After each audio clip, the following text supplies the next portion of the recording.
madrugada pra orar por você.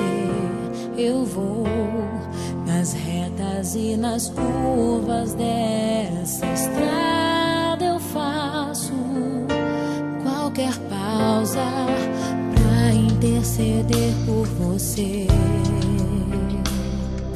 pra enxugar suas lágrimas e agradecer por cada minuto da sua vida,